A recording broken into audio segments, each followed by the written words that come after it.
예, 안녕하세요. 예. 자, 뭐라 할 말이 없어요, 지금. 자, 예산의 결정 이론의 유형이에요. 이건 뭐냐면 합리 모형과 이제 점증 모형의 싸움이에요. 그치? 자, 이제 그 미국이란 나라는 원래 점증이었어요. 정치라는 게 타협을 하다 보면 정책이 타협되잖아. 점증적으로. 그럼 돈도 어때요? 그냥 타협되는 거야. 이게 이제 원래 모습이었는데 어쨌든 여태까지 의회가 다 있어. 원래 행정학은 그 조직이론이나 인사행정이었어요. 무슨 말이냐면 그 전까지는 전부 다 정치가 다 있어. 역관주의. 그러다가 이제 전문가 필요하니까 결정은 정치가 다 하고 예산도 다 짜줘요. 집행만 하는 누가 들어와? 관료가 필요. 그게 바로 행정학의 시작이에요. 그러다가 20년대 가면 정책은 의회가 만들었는데 예산을 못 짜요. 여기 다리를 만들어 달라고 합의를 했는데 이 다리에 돈이 얼마 필요할지를 의원들이 계산을 못 해요. 그러니까 이걸 누구한테 맡기는 거야? 행정부한테 맡기는 거야. 그래서 정책은 정치적으로 만들어졌는데 돈을 행정부가 편성을 해요.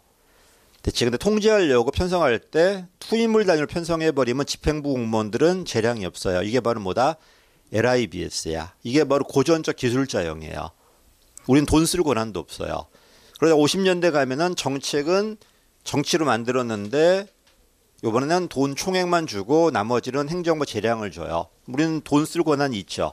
이게 바로 지시위임가형을 배웠잖아. 그렇지 않나? 그러다가 60년대 가면은 어떻게 되냐? 정책 자체를 누가 만들어? 행정부가 만들어요. 분석을 통해서. 전부 다 숫자로 바꿔버리는 거야. 장기 할인 통해서. 그게 바로 우리가 BC 분석 같은 PPBS야. 그냥 만들기만 했던 거예요. 근데 만들었던 게 성공 실패? 실패라거든요. 그러니까 왜 실패했나 평가해봐야 돼, 안 해봐야 돼. 그럼 들어온 게 누구다? GBB예요. 그지? 그러니까 여기서 말하는 합리와 점증 얘기는 예산 얘기가 아니라 뭐다? 정책 얘기야.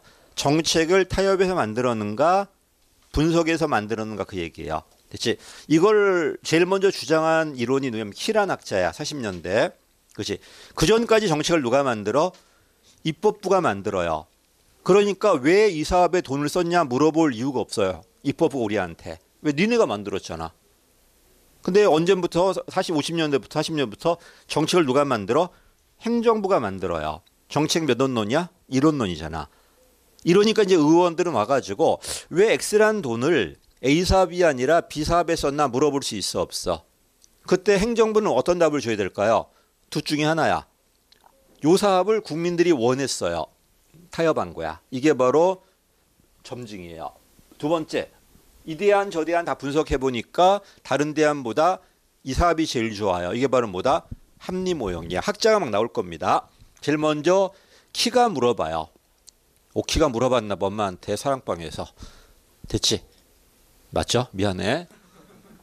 왜 X라는 돈이 A 사업이 아니라 B 사업에 쓰였는가 물어봤어. 그럼 답을 줘야 돼, 안 답을 줘야 돼?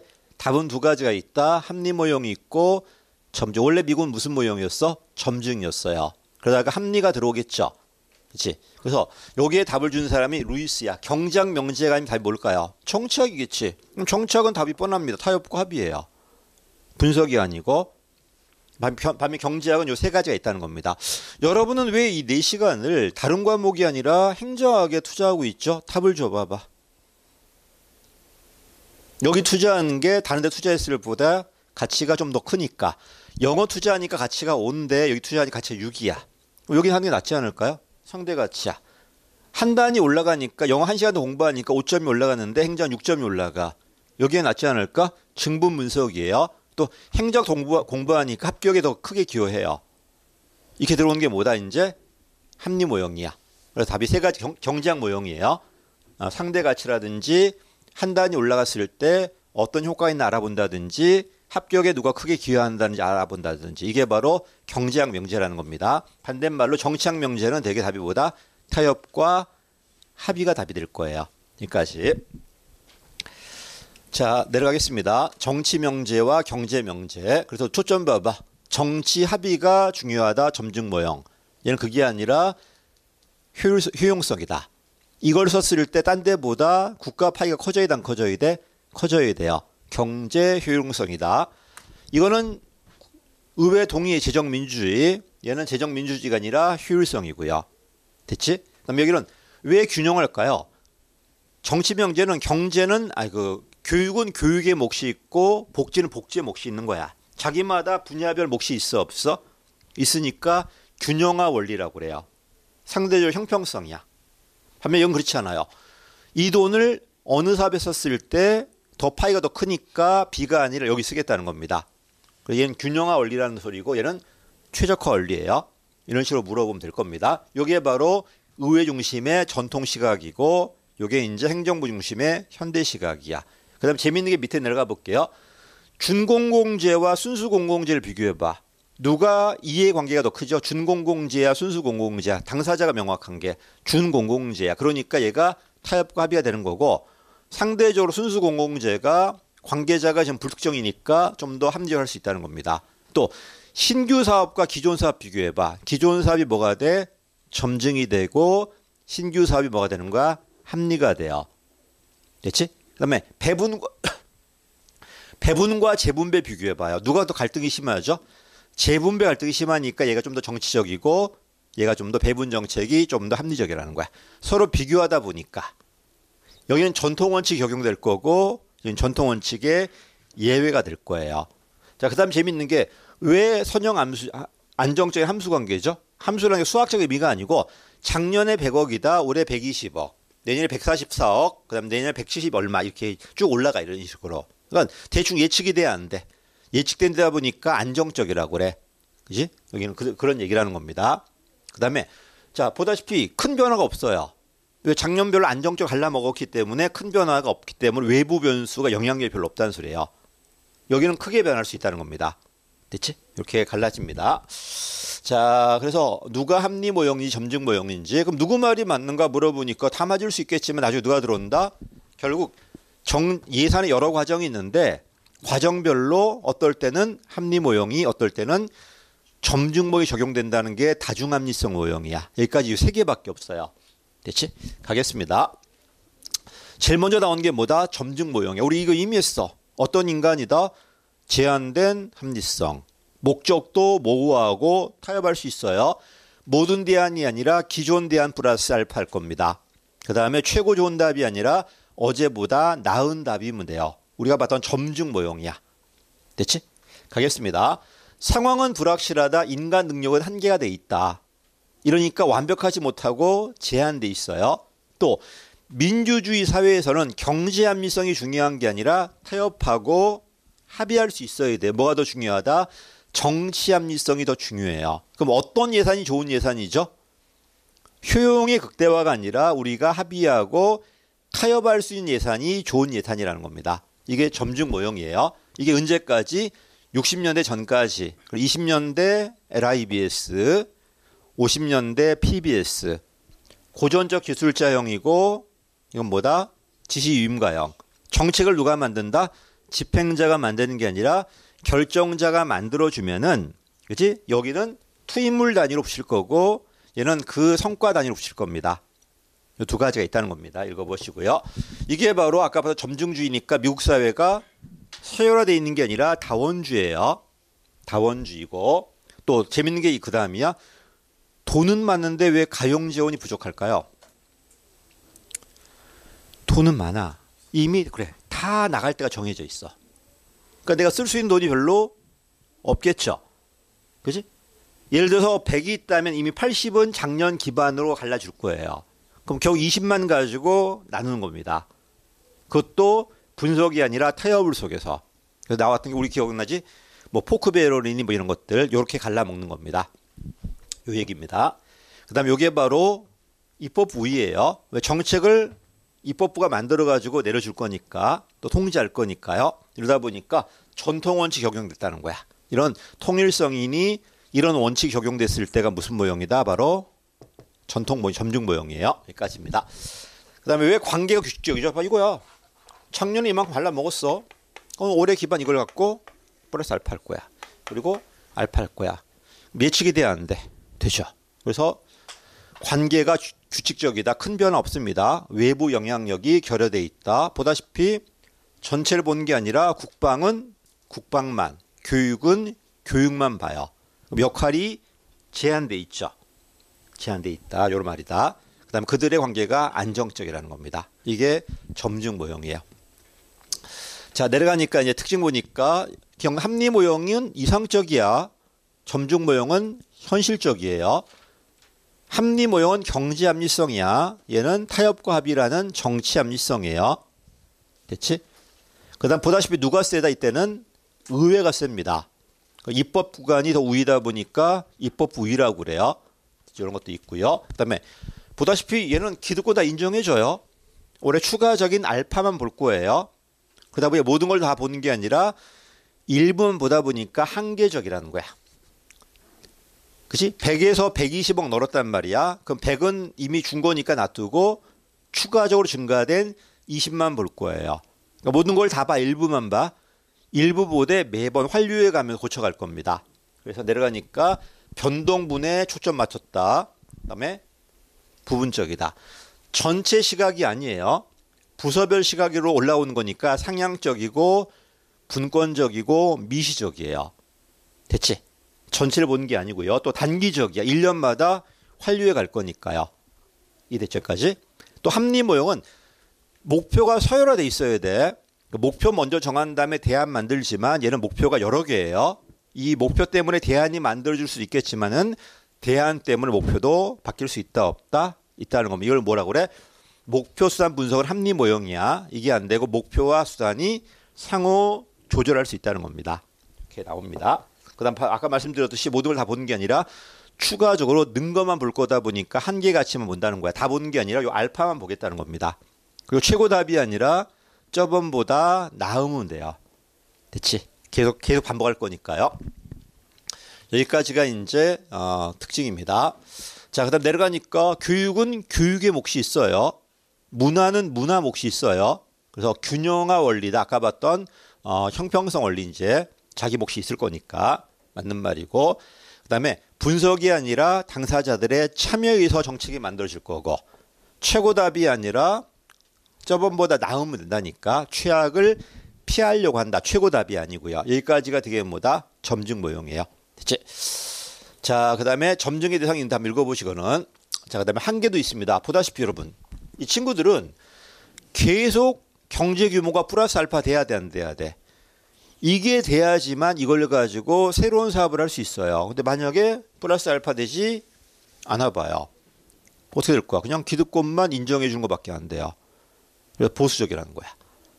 또 보다시피 점증이 맞다면 행정부가 중요한 게 아니라 의회라든지 국가가 중요한 게 아니라 사회가 더 중요해요. 사회가 합의한 대로 정책을 만드는 거 아니야 지금. 그러면 행정부가 할 수 있는 게 있어 없어?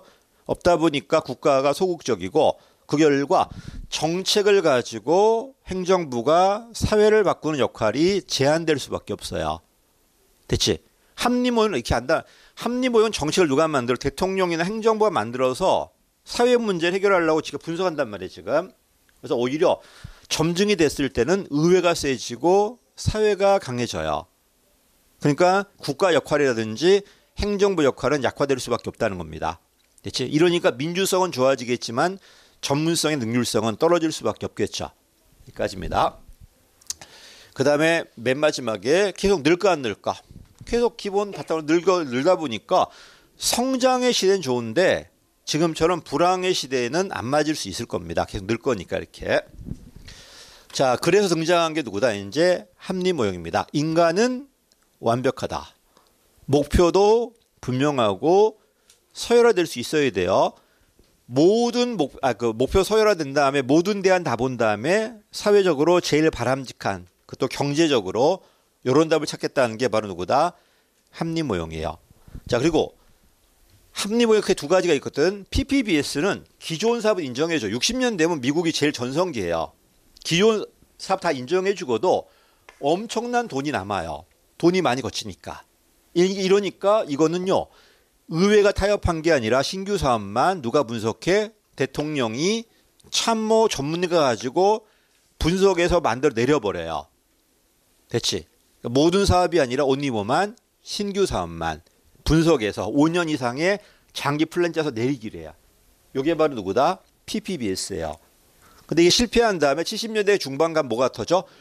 오일 쇼크가 터져요. 더 이상 돈이 늘지 않아요. 그러니까 돈 늘리는 게 아니고 신규 사업이 아니라 기존 사업을 평가해서 쓸데없는 거 줄여야 돼, 안 줄여야 돼? 줄이자는 게 뭐가 돼? GBB 연기준이 돼요. 근데 이것도 실패합니다. 실패하고 정부 실패하니까 이제 뭐 한다? 상한선을 정해버리고 이 범위 내에서 사업 만들라는 게 바로 신성과주의야. 여태까지는 정책을 먼저 만들고 돈을 붙였었는데 지금 그게 아니라 돈을 먼저 제약하고 그 범위 내에서 네가 정책 만들 때 대신 뭐 내놔야 돼? 성과 내놔야 돼요. 이게 신성과주의입니다. 이제 자, 하나씩 보겠습니다. 합리모형. 우리가 봤던 정책에 봤던 합리모형이고요. 당연히 뭐가 목적이다? 국가 전체 효용의 극대화, 편익의 극대화, 비용 극소화예요. 자, 현실이라는 거 이렇게 하자는 거야. 이렇게 하자는 거니까 규범적이야. 여기서 말하는 규범성은 정치 합리성이 아니라 경제 합리성이에요. 사회 우생의 극대화. 됐지? 내려갈게요. 자, 합리모형은 목표가 정해져 있어야 돼. 또 여러 개의 목표가 있다면 목표끼리 서열화돼 있어야 돼요. 그다음에 목표 딱 정한 다음에 요 목표 달성할 수 있게 모든 대안 다 봐야 돼, 안 봐야 돼? 다 본 다음에 가장 바람직한 대안을 찾을 겁니다. 목표 수단 분석이라고 그래요. 중요한 말이니까 체크 한번 해보시고 뭐가 목적이다? 최고 답을 찾는 게 목적이다 보니까 사회우생의 극대화라고 그래요. 모든 대안을 다 검토한 게 과정 측면이라면은 그 결과 여러 대안 중에 가장 파이를 키워주는 제일 좋은 대안을 찾겠다는 게 사회우생입니다. 65년도에 PPBS, 76년도에 GBB인데 얘는 신규 사업밖에 안 해요. 한 번밖에 안 하는데 얘는 모든 사업을 매년 다시 할 거니까 GBB가 가장 합리적이라고 그래요. 알렌식이 이렇게 말해요. 알렌식이. 그래서 누가 가장 합리적인가 물어보는 문제가 있거든요. 그때 막 답이 갈라져 있는데 어차피 알렌식 물어본 거야. 알렌식에 의하면 누가 제일 합리적이다? 연기준 GBB가 가장 합리적이라고 그래요. 그래서 PPBS도 합리모형이고 GBB도 합리모형인데 PPBS는 기득권 인정해주고 신규만 분석하다 보니까 불완전하다고 그래요. 근데 GBB는 모든 걸 다 분석할 거니까 완벽하다고 그래요. 그래서 PPBS가 불완전한 합리모형이라면 GBB는 완벽하다고 그래요. 이거 제가 말하는 게 아니라 알렌식이 말해. 기출문제 한번 봐봐 나중에. 특징입니다. 자, 어때요? 현실이야 아니면 이상이야? 이상일 뿐이야. 특히 여기서 말하는 이상은 경제적 합리성이에요. 이상적이다, 규범적. 이상의 반대는 현실, 규범의 반대는 실증. 또 PPBS가 장기적이에요. 어쨌든 경제적이고 개혁적이야. 의회가 타협한 게 아니라 전문가가 사회 문제 해결하려고 분석할 거니까 개혁적이라고 그래요. 자, 얘가 되려면 목표가 명확해야 되고 여러 개의 목표가 있다면 이게 서열화돼 있어야 돼요. 됐지? 서열화돼 있어야 되고 다 분석할 수 있어야 돼요. 모든 대안 다 검토한 다음에 제일 좋은 대안 찾아봐야 돼. 그런 얘기가 자꾸 나올 겁니다. 특히 체제 분석 강조하는 게 누구다? PPBS야. 국가 전체 시각에서 제일 좋은 걸 만들 겁니다. 그러니까 PPBS는 국가 전체 시각이다 보니까 거시적이고 대통령이 만들어 내리다 보니까 하향적이고 집권적이라고 그래요. 근데 GBB는 안 그래요. 분야별로 올라올 거니까 GBB는 미시적이에요. 상향적이고. 그래서 여기서 포괄적이다 이거 맞는 말이고 특히 체제 분석 강조하는 건 GBB가 아니라 누구다? PPBS예요. PPBS. 그 다음에 이 친구는 뭘 닫는다? 우리가 타협하는 답이 아니라 국가 전체에서 가장 파이를 키워주는 답을 찾을 거야. 편익은 극대화하고 비용은 극소화라고 그래요. 이걸 합쳐서 전체 최적화라고 그래요. 전체적화. 이렇게. 자, 어쨌든 이게 들어온다면 쓸데없이 예산이 매번 들어가는 걸 분석해서 제어할 수 있어 없어? 점증은요. 기존 예산은 당연히 주어진 거예요. 주어진 걸로 보기 때문에 제어가 안 돼요. 근데 얘는 매번 분석한 다음에 쓸데없는 건 줄일 수 있어 없어? 줄일 수 있으니까 제어할 수 있다는 겁니다. 특히 GBB가 이걸 목적으로 들어왔던 거예요. 근데 성공 실패? 실패합니다. 그러니까 GBB는 영기준이 아니라 90% 기준 예산이라고 그래요. 무슨 말인지 알겠지? 0점에서 재검토해보라고 했더니만 제길 90은 인정해놓고 10%만 재검토하고 앉았네. 그래서 90% 기준 예산이라고 그래요. 누구 말이 맞는 것 같아? 그 영기준 참 너무 이상적이지. 미국의 예산이 2,000조야. 2,000조를 매번 다시 계산한다고? 요새는 가능하겠다. 양자급수 나왔으니까. 주지. 나는 저번 달에 못 썼나 계산도 안 되는데 2,000조를 매년 어떻게 다시 계산해? 예? 그거 계산 잘하면은 엄청나게 돈이 남을 것 같기도 하고. 요번에 그 효율성 위원장으로 일론 머스크 들어갔더라고요. 그의 직원들 죽었다 생각하면 돼 이제. 됐지? 효율성 끝판왕인데 어떻게 하면 좋아 이거? 낭비 그걸 줄이겠다는 거야 이제. 2,000조니까 약간만 줄여도 어마어마한 돈이야 걔네들은. 됐죠? 뭐 비행기 한 대만 안 떠도 돈이 엄청나게 남습니다. 한번 뜰 때마다 몇 천씩 날아가는 거잖아. 미사일 하나 날아갈 때만 날아가는 거고. 몇 개만 줄여도 아마 좋을 거예요. 자, 갈게요. 한 개입니다. 얘가 되면 뻔하지 뭐. 야, 대한민국 1순위 목표가 뭐야? 합의가 될까? 1번이에요. 국방이 1번이다, 복지가 1번이다 정할 수가 없어요. 합의가 잘 안 될 겁니다. 그다음 모든 대안을 다 본다는 건 시간과 비용이 너무 많이 들어가요. 설사 이게 가능하더라도 오늘 경제학 시각이지 정치학이 전혀 안 들어와 있어요. 행정부가 다 하는 거지 입법부는 할 게 별로 없어요. 그런 게 쭉 나온다는 겁니다. 특히 이 점증은 작년 거 기반으로 플러스 알파니까 대충 얼마 들어올지 예상이 돼야 안 돼. 대신 합리는 맨날 분석하다 보니까 안 들어올 수 있어요. 그 결과 갈등은 누가 더 심하다? 합리가 더 심해요. 어떤 분이 점증은 정치인데 어떻게 분석보다 점증이 더 갈등이 심하냐 물어보는데 점증은 어쨌든 기득권 인정해 줬잖아. 또 만들 때 의사가 들어왔잖아요. 그지? 물론 합의가 좀 어려울 수 있겠지만 들어왔잖아 지금. 근데 합리는 안 그래. 너는 필요 없어요. 전문가 분석하는 거야. 기득권 전혀 인정 안 해줘. 이렇게 해서 만들어 내려줘 봐요. 관료 반발할까 안 할까? 하겠지. 그다음에 집행 대상자를 반발할까 안 할까? 하겠죠. 의회도 반발할 수밖에 없어. 왜? 의회 의사가 없잖아 지금. 그렇지 않나? 요게 그래서 오히려 누가 더 반발이 심하다? 합리가 더 반발이 심해요. 대신 혁신적인 건 나올 수 있어요. 점증보다는. 그치? 자, 그래서 나오는 게 누구다? 다중합리성은 이거야. 잡아. 우리가 예산 과정 가보세요. 편성 과정 있지? 심의 과정 있어요. 그다음에 집행도 있고 결산도 있어요. 다 단계가 달라요. 단계가 다른데 무조건 모든 단계에 한 가지 합리성만 적용할 이유는 없다는 겁니다. 그래서 편성을 하겠다는 건 정책을 만들겠다는 거야. 정책을 만들 때는 좀 더 합리적으로. 예산을 심의한다는 의회가 할 거예요. 심의할 때 좀 더 정치적으로 섞여 있다는 겁니다. 한마디로 행정부가 어떤 사업 만들 때가 편성 과정이거든. 편성 과정과 의회가 심의하는 이 심의 과정에서 똑같은 합리성을 적용할 필요는 없어요. 됐죠? 여긴 좀 더 경제 합리성이, 여긴 좀 더 정치 합리성이, 특히 전체를 보는 게 아니라 분야별로 정책이 만들어지고 이 분야별 정책은 보다시피 국회 가시면 분야별 상임위원회가 있어요. 상임위원회에서 심의를 해요. 다 심의한 다음에 예결위 합의하는 거거든 지금.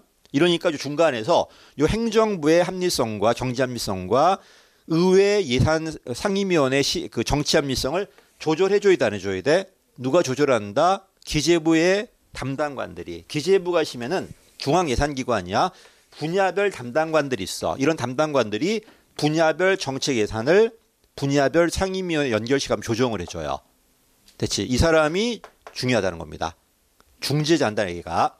자, 어쨌든 이 친구는 이걸 통해서 어떤 만족감을 보는 게 아니라 어떤 경로에서 어떤 합리성이 적용되는가를 보는 거기 때문에 결과 중심이 아니라 뭐라고 그래? 과정 중심이라고 그래요.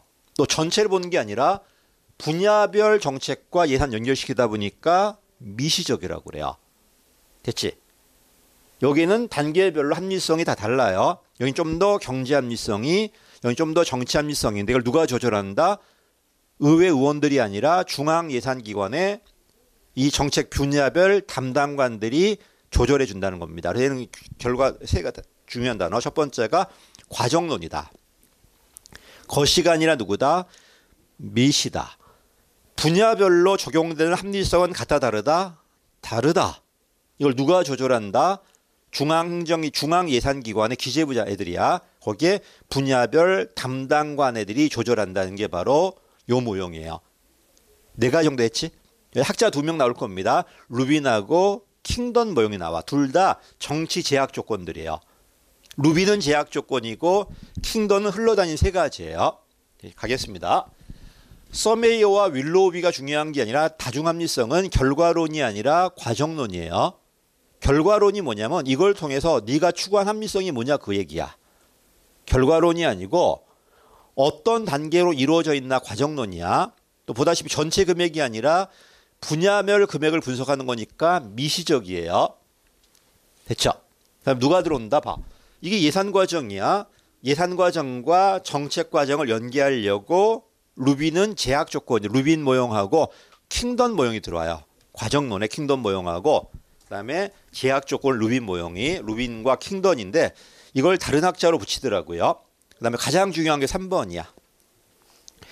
단계별로 적용된 합리성 같다 다르다? 다르다는 거야. 됐지? 다르다는 겁니다. 같으면 분석할 이유가 없잖아. 무조건 합리가 맞다, 점증이 맞다가 아니고 이러기는 좀 더 합리적으로, 일루감 좀 더 정치적으로 이 두 가지가 조절되고 있다는 겁니다. 됐지? 갈게요. 자, 그래서 정책 결정은 행정부가 해요. 주로 경제 합리성이. 예산 결정은 입법부가 해요. 주로 정치 합리성. 이 두 가지를 조절할 건데 누가 조절해 준다? 의회 의원들이 아니라 중앙예산기관 기재부 애들이에요. 기재부의 분야별 담당관들이 서로 조절해 준다는 거야. 이 사람은 이런 정책에 대한 경제 합리성도 알아야 되고 의원들의 정치 합리성도 알아야 돼요. 이 두 가지 조절해 줘야 되게. 이 사람이 능력자들이야. 됐지? 그래서 옛날부터 기재부 예산 장관이다. 아우, 최고야 우리나라 사람. 그지? 어차피 우리나라 예산도 한 몇 조야? 한 700조 되잖아. 그거를 분석해서 쓸 수 있다는 거는 전문 능력도 있고 의회 가서 타협할 수 있어야 돼요. 이 두 가지를 동시에 갖춰야 될 거니까요. 자, 요번에 보니까 가슴 아프더만 그 양반. 그치? 가슴 아파요. 자기 임기 중에 탄핵 3번 당했대. 노무현, 박근혜, 그 다음에 요번에 성렬형까지. 그 사람도 파란만 저가다, 그지? 또 중앙예산기관이니까 중요한 역할이 있었단 말이에요. 그지? 예산과장에다 무슨 차관에다 요 장관까지 해버리니까 핵심에서 걸렸잖아, 지금. 그만두고 나올까, 그러면? 그러지 않으면 애들이 막 삐끼 울고 있을 텐데, 어떻게 그거. 나가지는 못하고 했는데 계속 걸리니까 지금. 자, 저번에는 차관밖에 안 됐으니까 넘어갔는데 이번 장관 되었으니까 책임져야 되겠더라고. 이제 큰일 났네, 그 양반 이제. 원래 그거 끝나고 나오면 좋은 데 가야 되는데 지금 힘들게 됐어. 이제 됐고 읽어보시고요. 자, 그 다음에 거신 미시 읽어보고요. 자, 넘어갈게 이거. 거신 총액이야. 미시는 분야별 금액 말하는 거고. 자, 누가 들어온다고? 킹던하고 루빈이 들어와요. 킹던은 흐름 모형이야. 자, 이건 이미 했어. 자, 흘러다니는 세 가지가 뭐라고? 문제, 정치, 정책. 이선계, 고려말, 정도전이야. 됐죠? 이 세 개 중에 누가 제일 중요하다? 정치가 제일 중요해요. 정치가들, 우리 뉴스 봐봐. 정치가가 보여, 전문가가 보여. 정치가가 보이잖아. 그걸 가시적 집단이라고 그래. 전문가는 안 보이죠? 숨겨진 집단이라고 그래요. 됐지? 중요한 거는 정치가 더 중요해요. 이러니까 전문가의 결정보다는 정치가의 의제 설정이 더 중요해요. 가겠습니다. 킹던 아저씨. 자, 흐름 모형이야. 이 쓰레기통 모형을 정책 의제론에 집어넣은 거예요. 정치가 제일 중요해. 그러니까 의제 설정이 정책 결정보다 더 중요해요. 그치? 어쨌든 쓰레기통 모형, 이거는 사회학자 모형인데 사회학의 이 쓰레기통 모형을 정책 과정에 집어넣은 거예요. 읽어보시고요. 자, 문제, 정책, 정치가 있는데 중요한 말, 상호 의존성이 없어요. 독자적으로 흐르다가 우연히 만난 거예요. 그때 뭐가 열린다? 창이 열린다는 거야. 됐죠? 자, 이러니까 이 사람도 다시 어째 사회 문제가 정부로 들어와야 돼, 안 들어와야 돼? 이걸 정부 의제. 이 들어온 의제를 정책으로 만들어야 돼, 안 만들어야 돼? 이걸 결정 의제라고 그래요. 정부 의제 누가 주도한다? 정치가가. 결정 의제 누가 주도한다? 전문가가. 이 사람은 사회 문제 들어오는 게 더 중요해요. 들어온 게 정부 의제고 들어온 다음에 대안이 만들어져 있어야 돼요. 결정 의제야. 둘을 분리한 다음에 결정 의제보다 정부 의제가 더 중요해요. 그러니까 결정 과정보다 의제 과정이 더 중요하다는 거야. 특히 이 의제 과정 누가 주도한다고? 우리의 정치 지도자가 주도한단 말이야. 그러니까 미국이 아무리 다원주의여도 의제 설정만큼은 하향적이라고 그래요. 왜 누가 주도할 거니까 대통령이나 정치 지도자가 주도할 거니까요. 그 말이 밑에 있습니다. 어쨌든 정부의제가 있고 결정의제가 있다. 정치 지도자가 가시적이야. 얘가 정치 흐름을 지배하고 얘가 정부의제야. 그다음에 숨겨진 전문가들이 결정의제를 주도해요. 얘가 정책이야. 근데 누가 더 중요하다? 정부의제가 더 중요해요. 이러니까 결정 과정보다 의제 과정이 더 중요하다고 그래요. 이해됐죠, 여기까지? 그렇지. 그러다 보니까 미국이 아무리 다원주의여도 보다시피 이런 분들이 주도하는 거니까 의제 과정만큼은 하향적이라고 그래요. 아무리 미국이 민주주의여도 의제만큼은 하향적이라고 그래. 그다음에 루빈이 나와요. 루빈은 두 문자가 입출긴집가예요. 입출긴집가 일명 제약 조건이야. 상호 얘는 의존적이야. 성격은 다르지만 연결돼 있는 입출균집가가 전부 제약 조건이야. 됐죠? 여기까지. 자, 내려가니까 이제 4번 갈게요. 세입이야. 자, 봐. 아무리 전문가 분석해서 만들어도요. 세금은 누가 내요? 국민 내요. 그럼 국민의 동의가 있어야 돼, 없어야 돼? 세입은 뭐가 필요하다? 설득이야. 특히 미국은 우리 조세 법률주의가 아니라 걔는 그거잖아. 법률주의잖아. 지금 매번 바뀌어야 돼요. 써야 돼. 아무리 많이 쓰고 싶어도 선택해야 돼요. 그렇지? 그래서 다시 그 세입은 뭐가 필요하다? 설득이. 쓸 때는 선택을 해야 돼. 그리고 아무리 많이 쓰고 싶어도 거둔 거밖에 못 써요. 이게 제약 조건이야. 균형의 정치라고 그래요. 그 다음에 아무리 내가 잘 만들더라도 전문가가 집행한 애들이 개판 써버리면 효과 안 나와요. 집행은 뭐가 필요하다? 책임성의 정치가 필요해요. 그리고 언제 누가 어떻게 결정할 것인가에 대한 이런 과정의 정치가 있다는 겁니다. 그래서 두 문자가 입출균집가야. 그렇지. 세입은 설득이, 세출은 선택을, 제약 조건의 균형이 들어오고요. 그다음에 책임성은 집행의 정치야. 그다음에 과정이 있다는 겁니다. 과정의 정치. 자, 이런 제약 조건이 있는데 전문가가 분석한다고 해서 될까요? 안 될걸요. 됐지. 그래서 이 루빈 모형은 뭐다? 제약 조건들이야. 이런 제약 조건들. 됐지. 여기까지입니다. 조심해야 돼. 요새 예산 안 주면 쿠데타니까 이제 조심해야 돼. 이제 명분이 너무 어이없어가지고 예산 안 준다고 군대 들이대는 게 어딨냐. 그치. 올해 시험에 나올 것 같지 않아? 1번 문제 정치 중립.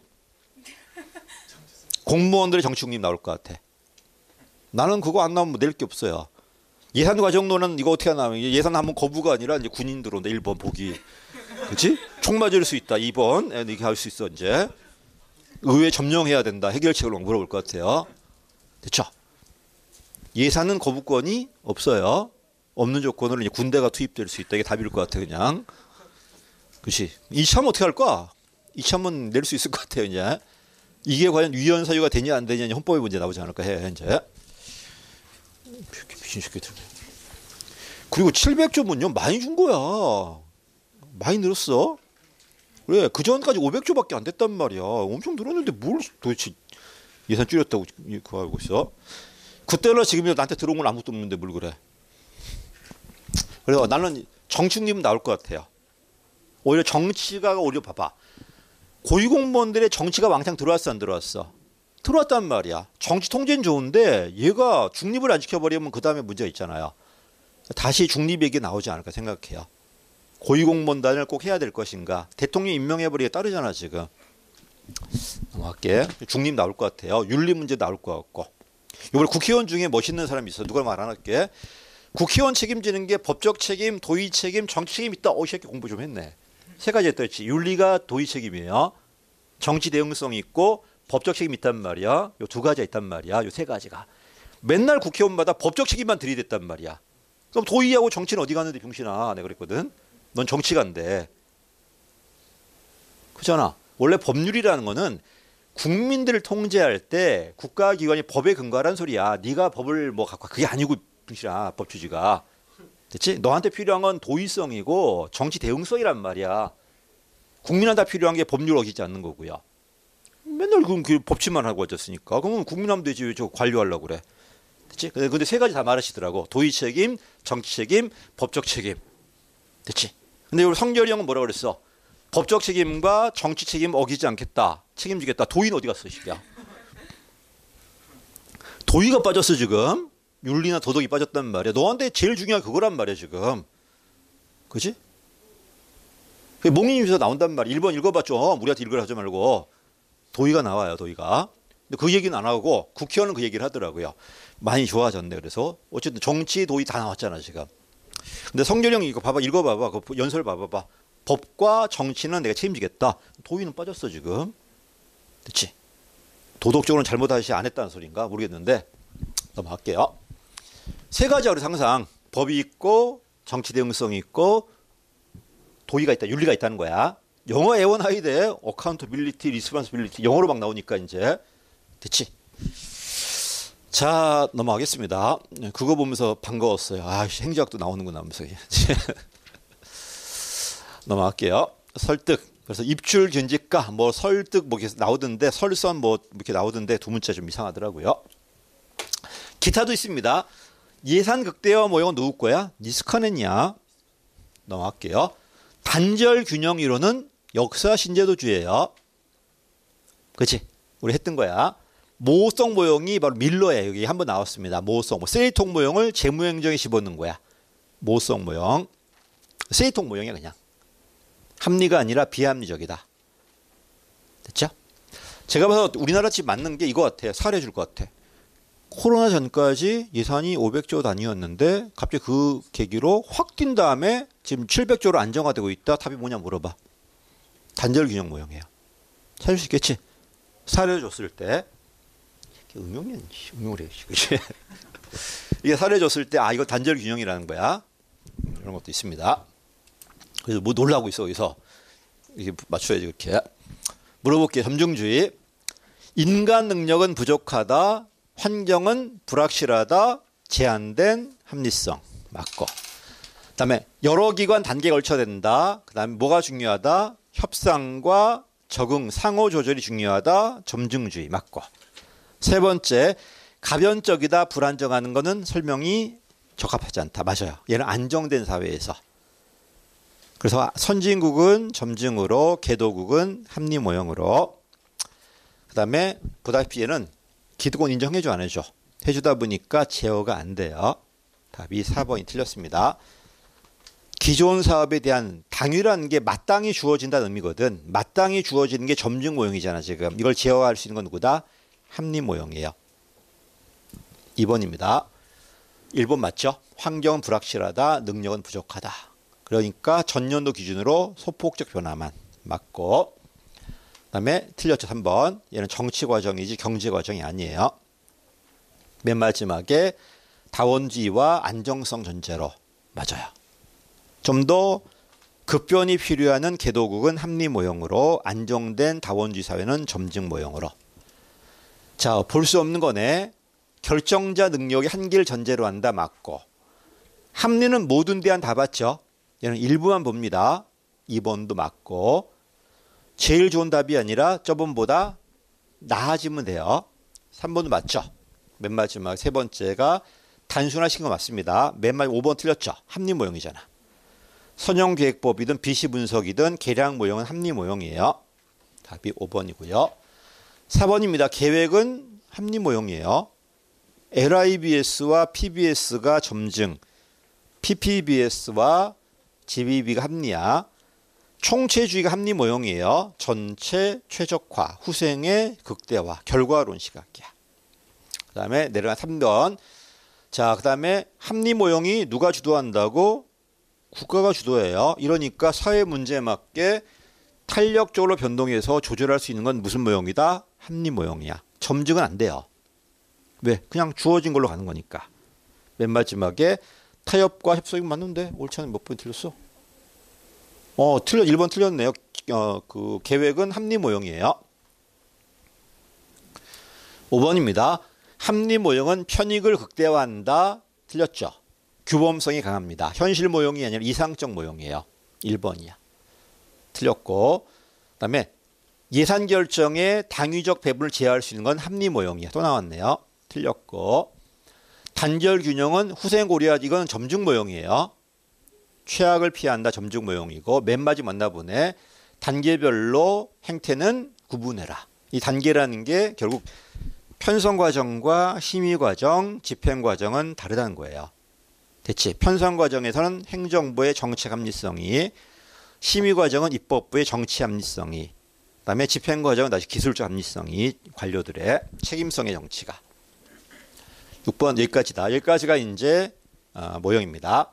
그다음에 새로운 규범인데 학자가 나올 겁니다. 일단 완만급총에 누가 나온다? 알렌식이 나오고요. 그다음에 총량, 배분, 그다음 운영 효율성. 이것도 알렌식이야. 맨 마지막에 이건 필요 없고요. 거시, 미신 알아놔야 되고요. 맨 마지막에 문화로는 율답스키. 학자가 나올 겁니다. 합리 모형의 대표 학자가 알렌식이에요. 그다음에 점증 모형 대표 학자가 윌답스키야. 됐지?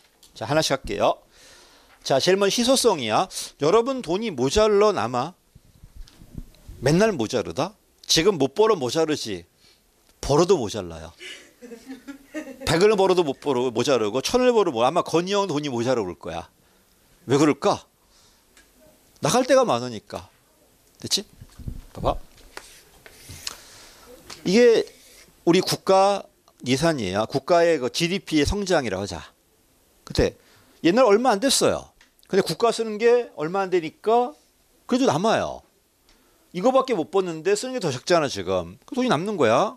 더 많이 벌어. 이 올라가 버려. 훨씬 많이 벌었는데 더 많이 모자라. 왜 그럴까? 점점점 정부 정책이 커져가다 특히 복지 때문에 복지가 크다 보니까 아무리 GDP가 성장해도 국가 성장 그 국가 예산 증가율도 빠르단 말이야. 그러면 모자랄 수밖에 없어요. 이게 희소성 개념. 그래서 희소성은 돈이 없다는 의미보다는 돈이 많아도 요구하는 게 많다면은 모자랄 수밖에 없어요. 특히 왜 갑자기 모자라질까? 복지국가 되면서 예산이 확 늘어버려요. 그럼 아무리 예산 경제가 좋아지더라도 모자랄 수밖에 없어요. 됐죠? 우리나라 지금 엄청나게 많이 쓰잖아 지금. 그래도 모자른다는 이유가 이거야 지금. 미국도 마찬가지였고요. 개념 읽어봐봐. 자, 희소성 개념 그 책에 있을 거고 여기 네 가지가 있다. 완만급총이야. 두 문자가 완만급총이에요. 세 가지 사업을 할 수 있어요. 첫 번째가 기존 사업이야. 그다음에 매년 기존 사업에 증가분이 들어가요. 됐지? 여러분도 어때요? 부모님이 여러분 교육비가 들어가 안 들어가? 들어가지만 나이 먹으니까 교육비가 점점점 증가해야 안 해? 할 수밖에 없어요. 생활비 둘이 살다가 애가 하나 나오고 셋이 나오고 넷이 나와봐. 그럼 예산 늘을 수밖에 없어. 여기다가 플러스 신규까지. 돈이 많으니까 다 할 수 있어요. 이럴 때는 이건 당연히 할 수 있는 거니까 주로 여기에 초점 둘 거야. 그때 만들어진 65년도 PPBS예요. 그래서 완화된 희소성 키워드가 뭐다? 충분한 돈이 있다. 기존 사업 플러스 기존 사업의 증가분 플러스 어디까지 한다? 신규까지 할 수 있다. 이러니까 초점은 주로 신규 사업 쪽이에요. 뭐가 만들어진다? PPBS가 만들어져. 돈이 많다는 겁니다. 그러다 미국이 1차 오일 쇼크 터져요. 73년도야.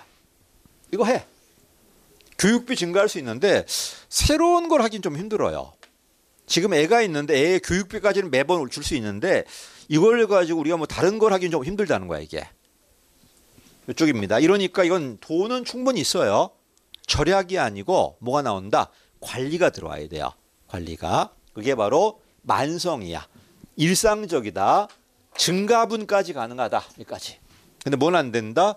신규 사업은 안 돼. 증가할 수 있으니까 절약은 필요 없어요.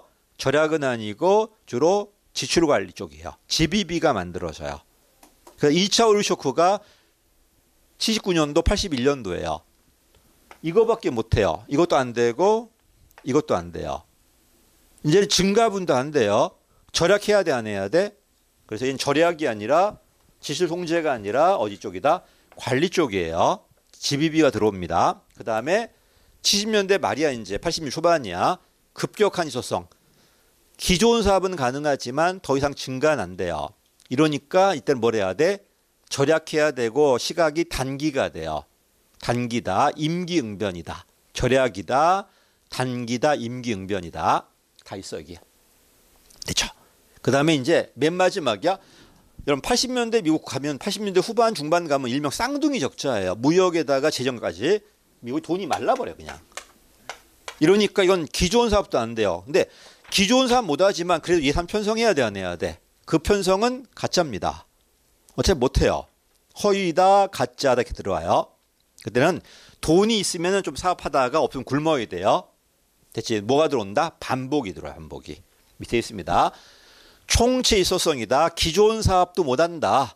그래도 예산 만들어야 되는데 회피한다든지 만든다면은 가짜 만들 거예요. 허위나 표가 뭐 잘못 되었어요? 그러네. 이게 둘이 바뀌었다. 이게 둘이 바꿔주라. 그러네. 미안해요. 그 계속과 신규 바뀌었다 지금. 그래서 얘는 보다시피 뭐가 나온다? 예산 편성 안 하든지 회피야 하더라도 어차피 못해요. 가짜야 가짜. 이런 게. 그 다음에 돈 있으면 만들고 없으면 굶는 반복이라고 그래요. 여기까지가 뭐다? 이게 총치입니다. 알렌식이에요. 대처까지. 자, 새로운 규범입니다. 이건 신성과주 나오니까 이제 말 98년도 지금 이때는 미국이 신성과주예요. 자, 여러분 어떤 예산이 좋죠? 일단 상한선을 정해야 돼. 상한선이 바로 뭐다? 총량률이야. 총량률. 이걸 얼마의 상한선 정할 것인가 국가의 상황에 따라 달라져요. 이걸 것이라고 그래요. 이걸 가지고 우리가 상한선 잡아. 이렇게 잡았어. 전체 GDP의 요만큼이 우리나라 상한선이야. 보통 한 50 잡아요. 이걸 가지고 뭘 해야 돼? 국방, 외교 막 갈라야 돼 안 갈라야 돼? 가르는 게 배분율성이. 어떻게 갈라야 돼? 한계 요용이 극대화되게. 부문 간 배분이라고 그래요. 그래서 내가 받은 게 100이야. 그러면 투입이 100이니까 산출 극대화 시켜야 돼 안 시켜야 돼? 이걸 운영이라고 그래요. 다시 제일 먼저 뭐 한다? 상한선을 먼저 제약하고 분야별로 먼저 가르고 그 다음에 분야별로 투입 대비 산출을 극대화시켜야 돼. 예를 들어 볼까? 여러분이 돈을 쓸 거예요. 이제 우리 집이 이제 100만 원을 하자. 한 달에 나한테 쓰는 게 50이야. 총량 정한 거야. 이 50 가지고 다시 국어, 영어 갈라봐야 돼, 안 갈라봐야 돼. 이거를 배분율성이에요. 그래서 국어 행정학에 10을 배분 받았어. 그럼 10 대비 점수를 극대화시켜야 돼, 안 시켜야 돼. 이게 바로 운영이에요. 그래서 부문 간 배분, 부문 내 운영이에요. 총량이 것이라고 그러고 배분과 운영은 분야별이다 보니까 밑이라고 그래요. 대체 가겠습니다. 총량이다. 그래야 뭐가 좋아진다? 상한선이 제약되니까 재정 건전성, 것이라고 그래요. 이걸 먼저 제약해야 돼. 누가 힘을 쓴다? 대통령이라든지 의회가 힘을 써요. 의회가. 분야별 담당관이 아니라 전체 담당관은 중앙예산기관이라든지. 그 다음에 내려갑니다. 총량 제한한 다음에 그 다음에 분야별로 갈라야 돼 안 갈라야 돼? 가르는 게 배분효율성이에요. 얘는 뭐가 목적이다? 경제 효율성이 목적이에요. 부문 간 배분이라고 그래. 부문 간. 분야별로 가르는 거니까. 그리고 맨 마지막에 뭐가 들어와야 돼? 부문 내에서 투입 대비 산출을 극대화시켜야 돼 안 시켜야 돼? 이걸 운영효율성, 기술효율성이라고 그래요. 한말 능률성이야. 투입 대비 산출의 극대화. 됐지? 여러분이 이번에 교육사업에 100을 받았다고 하자. 100을 받았어. 그럼 분야별로 어떻게 가르실래요? 영어에 얼마 쓰고 행정에 얼마 쓸래? 파레토 최적으로 해봐봐. 계산해보니까 영어에다 한 40 쓰고 국어 30 쓰고 행정 20 쓰고 행정은 10만 쓰겠다. 파레토 최적이라는 거야. 그럼 행정이 배분된 게 얼마야? 10이야. 그럼 10 대비 산출 점수 극대화 시켜야 돼 안 시켜야 돼? 이게 운영효율성이에요. 부문 간 배분, 부문 내 운영이에요. 여기까지입니다. 이걸 기술적 효율성이라고 그래요. 기술적 능률성이야 그냥. 투입 대비 산출이니까. 여기까지입니다. 과정에 넘어갈게요. 이것도. 거시가 뭐라고? 총액이야. 미시가 뭐라고? 분야별 금액. 옛날에는 미시가 먼저였어요. 어디까지 미시였다? LIBS, PB 전부 다 분야별로 만들어지고 모여가지고 전체 금액이 정해져요. 그런데 지금 안 그래요. 총액이 먼저 정해져. 그 내에서 밑으로 내려가요. 거시라고 그래요. 거시가 되게 하향적이에요. 총액을 먼저 정하고 내려갈 거니까 미시는 되게 뭐다? 분야별로 올라갈 거니까 상향적이라고 그래요. 됐지? 그럼 누가 거시적이다? PPBS가 거시적이야. 그리고 신성과주의가 거시예요. 이 두 가지만 거시야. 정치관리형도 있는데 이 두 가지만 좀 외워둬요. PPBS와 90년대 신성과주의. 정치관리형 거의 안 나올 거니까요. 나머지 전부 다 뭐다? 미시야. LIBS, PBS, GBB 전부 다 미시역이에요. 여기까지. 거시는 뭘 강조한다? 총액을. 미시는 총액이 아니라 분야별 금액을. 됐지? 여기까지입니다. 자, 이건 여러분 봤죠? 알렌식은 처음부터, 윌답스키는 처음부터 뭐가 없다? 합리 모형이 없어요. 자, 이거 기억나? 나 돈이 많다, 예측이 된다, 점증. 돈이 많은데 예측이 안 되더라, 보충 또는 대체 점증주의라고 그래요. 대체 점증주의. 됐지? 그 다음에 돈은 없지만 예측이 잘 되더라. 이게 제일 많이 나와. 세입이라고 그래. 양입 제출. 들어올 거 먼저 계산하고 나갈 거 쓰겠다. 돈도 없고 예측도 안 되더라가 반복이야. 반복 저개발. 그래서 연방정부는 점증, 지방정부는 세입, 후진국은 반복이라고 그래요. 이렇게 시험에 나옵니다. 여러 번 문제 봤지. 이거는 상당히 많이 나왔고요. 자, 이거입니다. 총치소성이래. 돈이 아예 없죠? 뭐가 맞다? 반복입니다. 반복. 윌답스키 아저씨. 돈은 없는데 예측이 높대요. 세입이야. 세입이 제일 많이 나와요. 윌답스키 예측 기준으로 했는데 예측 경제력은 낮는데 예측이 높다. 역시 세입인데 이거 대체 점증주예요. 2번이 세입 예산이에요. 답은 2번이야.